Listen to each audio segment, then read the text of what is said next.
Their names is Corporal Wyatt and Corporal Lee with just one E.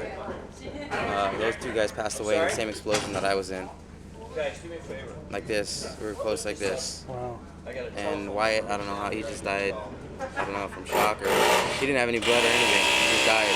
Concussion? I don't know. Yeah, I think it was a concussion because it definitely threw us. And Lee got his legs. Something from the car just took his legs gone. So I took off my belt and tried to do a tourniquet with a little bit of leg that he had left. Somebody else did the other one. It wasn't enough though. Air support was 30 minutes away. By the time the helicopter got there, he was already gone. So we had to just sit there and listen to him. You know, just make funny noises. And so you have this support here. And how does this support transition you to Hopefully take another this day? puts a, yeah, because of, you know, those memories and those things, like what I just told you right now, it's not something I really talk about and tell people, but at the same time, there's a lot of guys that won't tell their story at all. And see, I'm not the same. Like, I like to tell my story and I like to say their names because I like to not forget them. That's not a part of my life that I'll ever change, no matter what. Since I was smaller than those guys, all I ever wanted to do was be a Marine.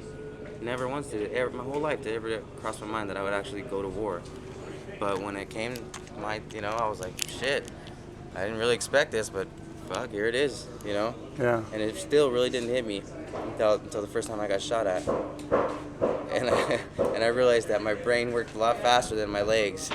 And I was like, get behind that wall right there. And I tripped.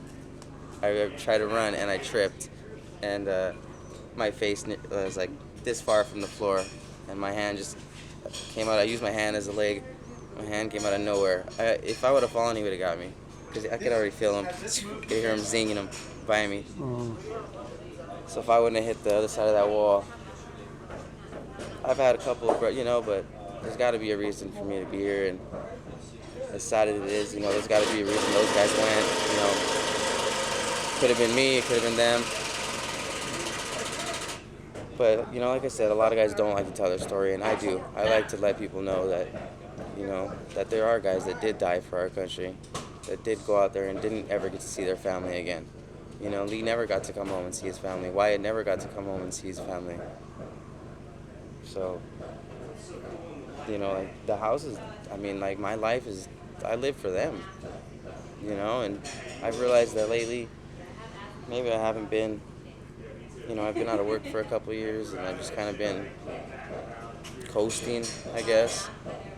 And just all this support, everything from the community, the churches, down to these, there's like kids just maybe a little older than him, 12, 13, 14 years old in here doing something.